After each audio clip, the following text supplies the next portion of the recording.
പുനർവിവാഹം. രചന മായ. അവതരണം Shahul Malayil. Editing Faisal C M Noonji. ആഹാ, അത് ശരി. അപ്പൊ ഞങ്ങളുടെ കൊച്ചിനിട്ട് വിഡ്യാക്കുമായിരുന്നോടാ ആ കൊടപ്പന്നി. വേണിയുടെ അങ്ങളുടെ വായിൽ നിന്നുള്ള തെറിയിട്ടുകൊണ്ടാണ് ഹരീഷ് അങ്ങോട്ടേക്ക് വന്നത്. വീടിന് പുറകിൽ തന്നെ ഇരിക്കുന്നവനെ ആളുകൾ ചേർന്ന് ബലമായി പിടിച്ച് അങ്ങോട്ട് കൊണ്ടുവന്നാണ്. അത് കേട്ടതോടെ അവരുടെ മുന്നിലേക്ക് പോവാൻ കഴിയാതെ അവൻ ആൾക്കൂട്ടത്തിന് പുറകിൽ ഒളിച്ചെന്ന പോലെ നിന്നു. മാത്രമല്ല, അറിഞ്ഞറിഞ്ഞ് ആ രാത്രിക്കും ആളുകൾ ആ വീട്ടുമുറ്റത്തേക്ക് വരുന്നുണ്ട്. ആരൊക്കെയോ മൊബൈൽ ക്യാമറയിൽ രംഗങ്ങളൊക്കെ പകർത്തുകയും ലൈവ് പോവുകയും ചെയ്യുന്നുണ്ട്. എവിടെ അവൻ? അവന്റെ ജോലി സൗന്ദര്യം കണ്ടിട്ടല്ല ഞങ്ങളുടെ കൊച്ചിനെ ഇങ്ങോട്ട് അയച്ചത്. ആണൊരുത്തനാണെന്ന് എഴുതിയിട്ടാ. ഇതാണ് തന്റെ കുടുംബ കോണം. ഉറഞ്ഞാടി അങ്കിൾ രമേശൻ കാർക്കിച്ച് തുപ്പി. ഷാജി തന്നെ മകളെ നെഞ്ചോട് അടക്കി പിടിച്ചു. അയാളുടെ മുഖമാകെ വലിഞ്ഞു മുറുകിയിരുന്നു. ഹരീഷിനോടുള്ള രോഷത്തേക്കാൾ മകളെ ഓർത്ത് അയാളുടെ ഉള്ളം നോവുന്നുണ്ടായിരുന്നു. രമേശന്റെ ഇരട്ടകളായ മക്കൾ ഗോകുലും അക്ഷയും ഇതിനിടയിൽ ഹരീഷിനെ ആളുകൾക്കിടയിൽ കാണുകയും അവന് നേർക്ക് കുതിക്കുകയും ചെയ്തു. ആഞ്ഞൊരു ചവിട്ടായിരുന്നു അവന്റെ നെഞ്ചിൽ. ഹരീഷ് പുറകിലേക്ക് ആഞ്ഞു വീണു. നാട്ടുകാരും ബന്ധുക്കളൊന്നും പകച്ചെങ്കിലും അവനത് കിട്ടേണ്ടതാണെന്ന പക്ഷക്കാരായിരുന്നു നാട്ടുകാരിൽ ഭൂരിഭാഗവും. മലർന്നു കിടന്നവന്റെ വയറ്റിലേക്കിരുന്ന് മുഖത്തേക്ക് ആഞ്ഞടിച്ച് ഗോകുൽ. ഹരീഷിന്റെ അമ്മ അപ്പോഴേക്കും ഒരു നിലവിളിയോടെ ഓടി വന്നു. അവർ ഉറക്കെ കരഞ്ഞുകൊണ്ട് അവനെ പിടിച്ചു മാറ്റാൻ ശ്രമിച്ചു. മാറി നിൽക്കുന്നവളെ, മകനെ വളർത്തുമ്പോൾ നന്നായിട്ട് വളർത്തണമായിരുന്നു, ഇല്ലെങ്കിൽ ഇതുവരെ നാട്ടുകാരുടെ കയ്യിൽ നിന്ന് അടി മേടിക്കും. അക്ഷയ് അവരെ പിടിച്ചു മാറ്റി. അതോടെ ഹരീഷിന്റെ ഇളയച്ചന് കിരണമെല്ലാം മുന്നോട്ടിറങ്ങി. അവർ ബലമായി അക്ഷയനെയും ഗോകുലിനെയും പിടിച്ചു മാറ്റാൻ ശ്രമിച്ചു. വേണിയുടെ അങ്കിളും ഇടപെട്ടതോടെ അവിടെ ആകെ ഉന്തും തള്ളും തല്ലും വാക്കർക്കവും വഴക്കും മൂർച്ഛിച്ചു. രംഗമാകെ വഷളാവുകയും ചെയ്തു. സ്ത്രീകളുടെ നിലവിളികൾ അവിടെ ഉയർന്നു കേട്ടു. വേണിയുടെ അങ്കിൾ അയാളുടെ വായിൽ വന്നെല്ലാം പച്ചക്ക് വിളിച്ചു പറഞ്ഞു. പ്രശ്നം രൂക്ഷമായതോടെ നാട്ടുകാരിൽ ചിലർ ഇടപെട്ടു. രണ്ടു കൂട്ടരെയും ബലമായി പിടിച്ചു മാറ്റി. വേണിയുടെ വീട്ടുകാരെ അനുനയിപ്പിക്കാൻ ശ്രമിച്ചു തുടങ്ങി. പുറത്ത് ബഹളങ്ങളിൽ അകത്തിരുന്ന് അറിയുന്നുണ്ടായിരുന്നു നന്ദന. അവൾക്കാകെ പേടിയായി. പുറത്തിറങ്ങാതെ ദൈവങ്ങളെ വിളിച്ച് പ്രാർത്ഥിക്കുകയായിരുന്നു അവൾ. ഷാജി വേണിയെ കാറിനകത്തേക്ക് ഇരുത്തി. സന്ധ്യയും വിമൽ അവളുടെ കൂടെയിരുന്നു. അമ്മയുടെ നെഞ്ചിൽ അവൾ ആശ്വാസം കണ്ടെത്തിയിരുന്നു. സന്ധ്യക്ക് വെറുത്തുപോയി ആ കുടുംബത്തെ. അമലിനാവട്ടെ ഹരീഷിനെ കൊല്ലാനുള്ള ദേഷ്യം തോന്നി. നാട്ടുകാരിൽ പ്രധാനികളുടെ അനുനയത്തിൽ അടങ്ങിയിരിക്കുകയാണ് വേണിയുടെ വീട്ടുകാർ. ഗോകുല അക്ഷയ് ഇതിനിടയിൽ കസിൻസിനെ കൂടെ വിളിച്ച് കാര്യം പറഞ്ഞു. കുടുംബക്കാരെല്ലാം ഇളകി അങ്ങോട്ടേക്ക് പുറപ്പെടുകയും ചെയ്തു. ഹരീഷിനെ വീട്ടുകാരെല്ലാം കൂടെ തിണ്ണയിലേക്ക് ഇരുത്തി. അവന് നല്ലവണ്ണം അടിപൊട്ടിയിരുന്നു. ചുണ്ടും മുൾക്കവിളും പൊട്ടി ചോരയൊലിക്കുന്നുണ്ട്. ദേഹമാകെ കിട്ടിയ അടികളിൽ വേദനിക്കുന്നുമുണ്ട്. സുധാമ സാരിയുടെ മുന്താണി കൊണ്ട് കണ്ണുകളൊപ്പി അവന്റെ അടുത്ത് തന്നെ ഇരിക്കുന്നുണ്ട്. അവൻ ചെയ്തതിനെ ന്യായീകരിക്കുന്നില്ലെങ്കിലും ബാക്കിയുള്ളവർ അടുത്ത് തന്നെ നിൽപ്പുണ്ട്. ഷാജിയേക്കാൾ കത്തിച്ചൊലിച്ച് നിൽക്കുന്ന രമേശനെ വരുതിയിലാക്കാനായിരുന്നു പാട്. അയാൾക്ക് മക്കളെക്കാൾ ഇഷ്ടമാണ് വേണിയെ. കൊഞ്ചിച്ച് നടന്ന കുട്ടിയുടെ ജീവിതം ഇങ്ങനെയായതോർത്ത്, അച്ഛനോളം ബഹുമാനിക്കുന്ന ഏട്ടനെയോർത്ത് അയാൾക്ക് രോഷമടക്കാൻ കഴിയുന്നുണ്ടായിരുന്നില്ല.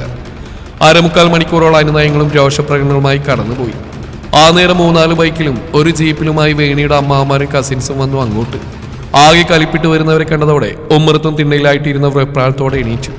ഇനിയൊരു വഴക്കൂടെ ഉണ്ടാകുമോ എന്നവർ ഭയന്നു. എല്ലാവരെയും കളിപ്പിച്ചു നോക്കി അവർ ഷാജിയുടെ അടുത്തേക്ക് ചെന്നു. എന്നാൽ വേണിയുടെ ചെറിയ അമ്മാവൻ, സന്ധ്യയുടെ ചെറിയ ആങ്ങള മുണ്ടുമടക്കി നേരെ ചെന്ന് ഹരീഷിനെ നേർക്കായിരുന്നു. വഴക്കിനെന്ന പോലെ വരുന്നവനെ പിടിച്ചു മാറ്റാൻ ചെന്നവരെ തള്ളിമാറ്റി ഹരീഷിന്റെ ചെവിയടക്കി കൈവീശിയയാൾ വീണ്ടും അടിക്കാനൊരുങ്ങിയവനെ ആളുകൾ പിടിച്ച് പുറകിലേക്ക് മാറ്റി. നിനക്ക് തോന്നിയ പോലെ ജീവിക്കണായിരുന്നു ഈ കെട്ടിട്ടായിരുന്നടാ. കേട്ടിയൊരുവളെ കൂടെ പൊറപ്പിച്ചിട്ടല്ല മറ്റേടത്ത് നിന്നെ പോകുന്നത്. പിടിച്ചിരുന്ന ആളുകളെ ബലമായി കുടഞ്ഞു മാറ്റി. അപ്പോഴെങ്കിലും ഷാജിയും മറ്റുള്ളവരും അവനടുത്തേക്ക് നടന്നു. നന്ദ, മതി, ഇനിയൊരു പ്രശ്നം വേണ്ട. അവനുള്ള കൊടുത്തിട്ടുണ്ട്, ഇനി തല്ലും വഴക്കൊന്നും വേണ്ട. ഷാജി അയാളെ തണുപ്പിക്കാൻ ശ്രമിച്ചു.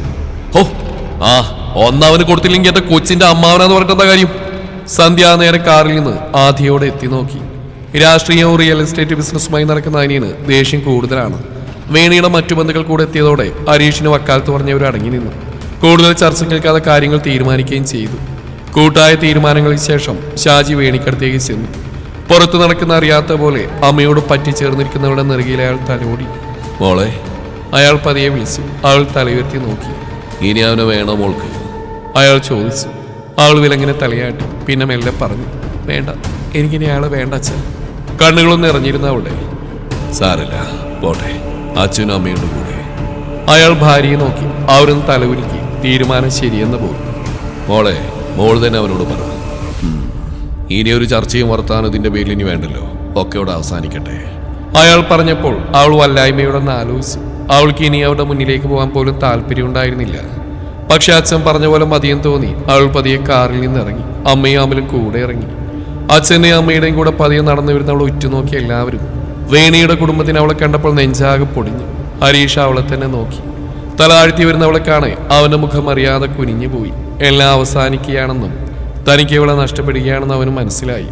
ഇനിയിപ്പോ ഈ ബന്ധത്തിന് ഞങ്ങൾക്കോ എന്റെ മകൾക്കോ താല്പര്യമില്ല. പൊറുക്കാനും മറക്കാനും പറ്റുന്ന കാര്യമൊന്നുമല്ലല്ലോ നടന്ന്.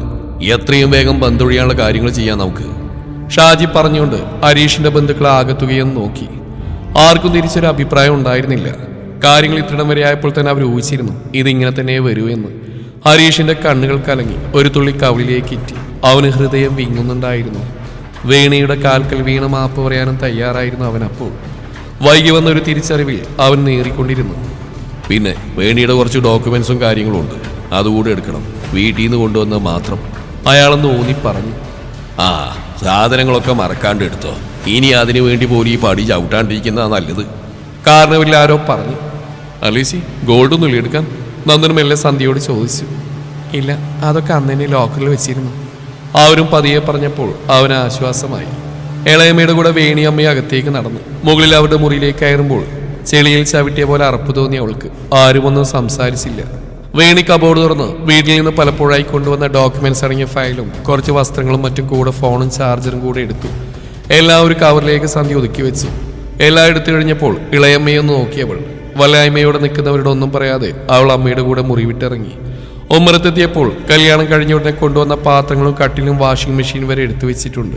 സന്ധ്യ ഷാജിയെ നോക്കി. ഇതിന്റെ കാര്യം മറന്നിരുന്നു. അവന്റെ ഇളയച്ചൻ തന്നെ പറഞ്ഞതാ അതുകൂടെ കൊണ്ടുപോവാൻ. അയാൾ പറഞ്ഞു. പക്ഷെ ഇതെല്ലാം കൂടെ എങ്ങനെയപ്പോ കൊണ്ടുപോവുക? അവരൊരു ചോദ്യത്തോടെ അയാളെ നോക്കി. അവിടെ അപ്പുറത്തെങ്ങാണ്ടുള്ള ഒരു വണ്ടി വിളിച്ചിട്ടുണ്ട്, അതിപ്പോ വരും. അതിലങ്ങോട്ട് കൊണ്ടുപോവാം. നയിച്ചുണ്ടാക്കിയത് കൊണ്ടുള്ളവർക്ക് തിന്നാൻ വേണ്ടിയല്ല. അയാളുടെ വാക്കുകളിൽ വല്ലാത്തൊരു അമർഷമുണ്ടായിരുന്നു. മുറ്റത്തേക്ക് ഇറങ്ങിയവളും നിന്നു. പിന്നെ മെല്ലെ ഹരീഷിനടുത്തേക്ക് നടന്നു. എല്ലാവരും അവളെ ഒരു സംശയത്തോടെ നോക്കി. മുന്നിൽ വന്ന് നിൽക്കുന്നവളെ ദയനീയമായി മനസ്സുകൊണ്ട് മാപ്പ് പറഞ്ഞ് നോക്കിയവൻ. എന്താ മോളെ? സന്ധ്യ അവളോട് ചോദിച്ചു. അവളൊന്നും പറഞ്ഞില്ല.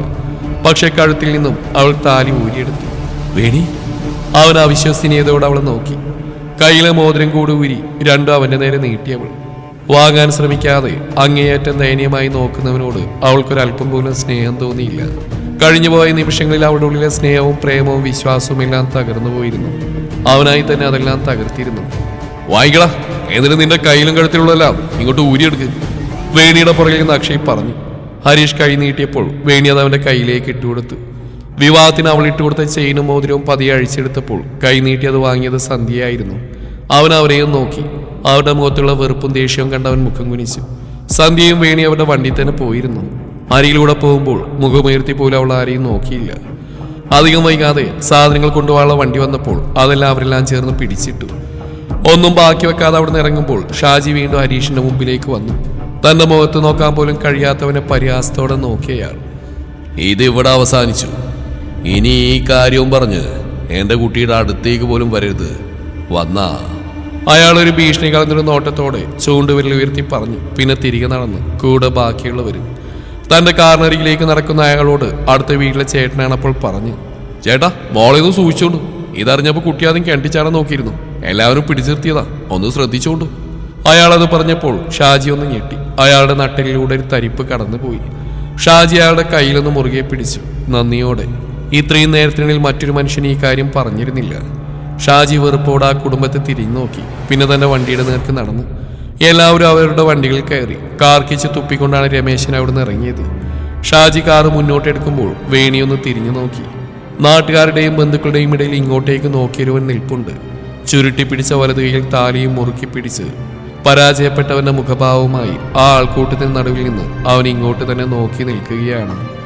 വീട്ടിലെത്തിയത് വേണിയവളുടെ മുറിക്കുള്ളിലേക്ക് പോയി. കട്ടിലേക്ക് കിടന്നവളെ പുറകെത്തിയ സന്ധ്യ ഒരു ദീർഘനിശ്വാസത്തോടെ നോക്കി.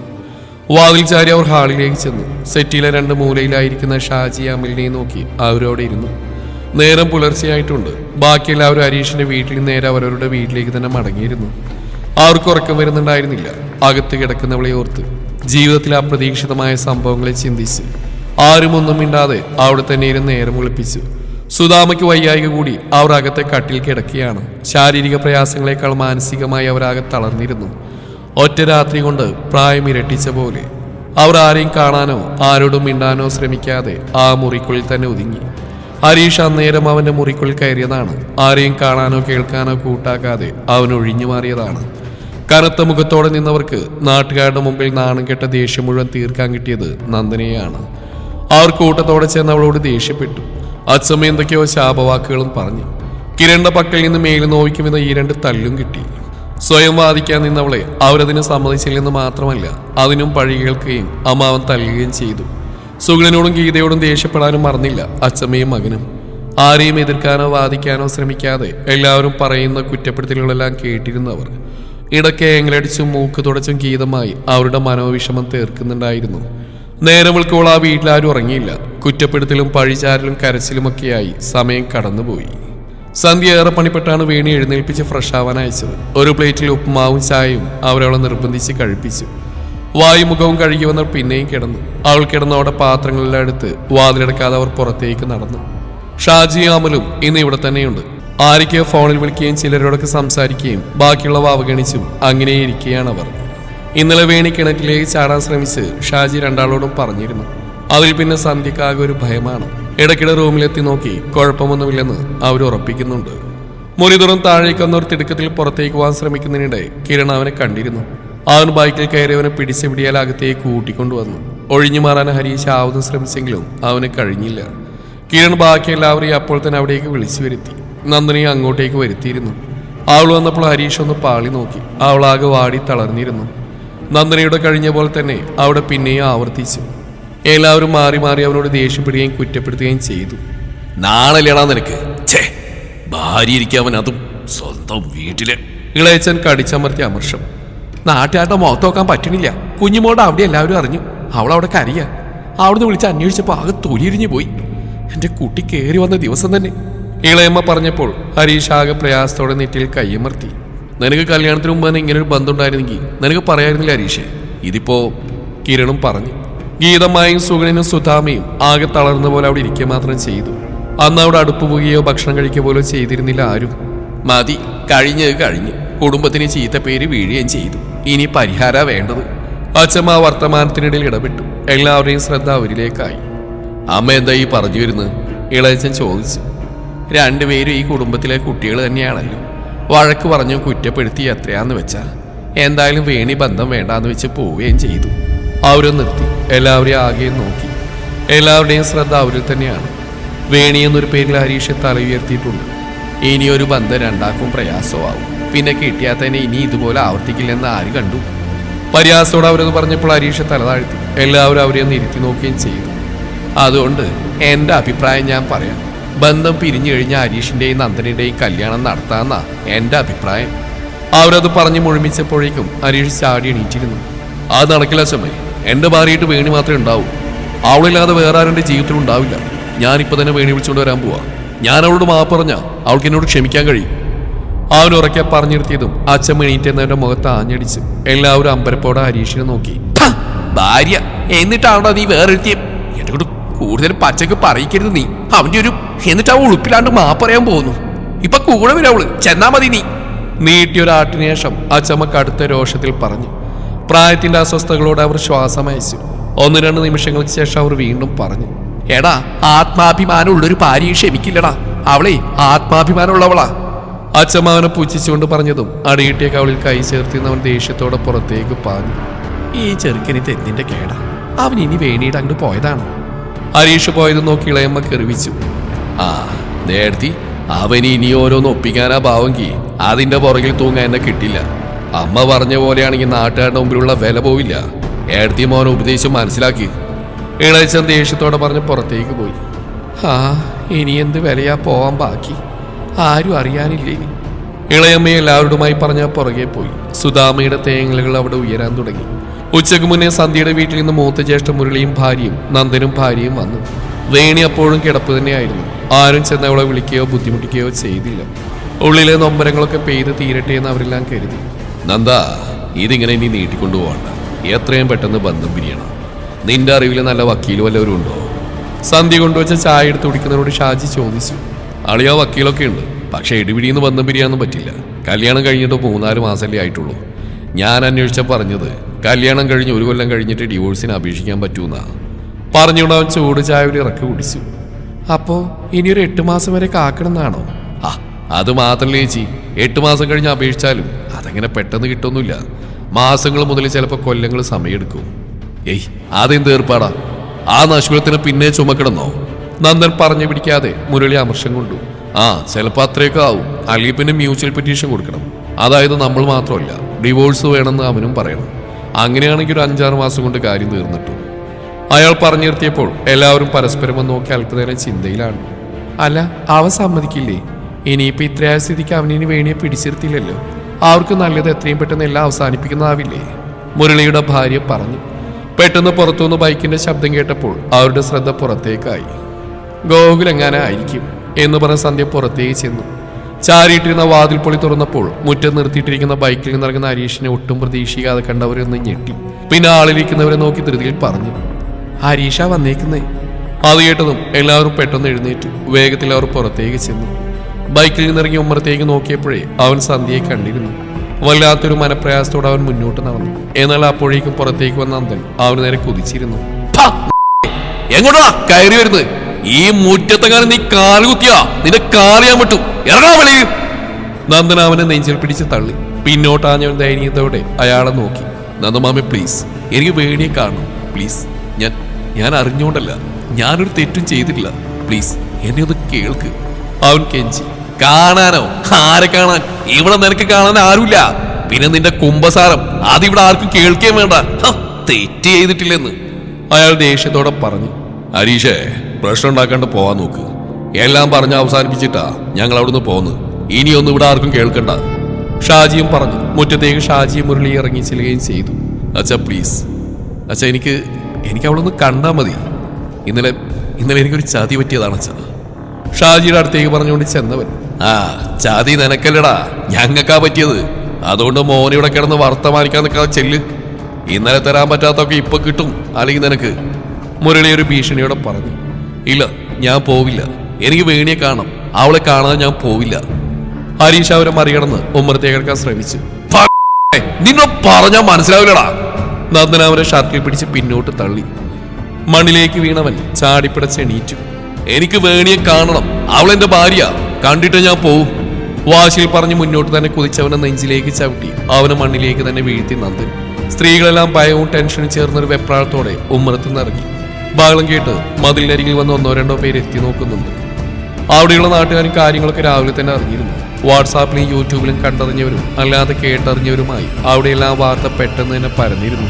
എന്താ ഷാജി ചേട്ടാ, പ്രശ്നമാണോ? ഞങ്ങൾ ഇടപെടണോ? അടുത്ത വീട്ടിൽ 1-2 പേർ കയറ്റി കടന്നു വന്ന് അങ്ങോട്ട്.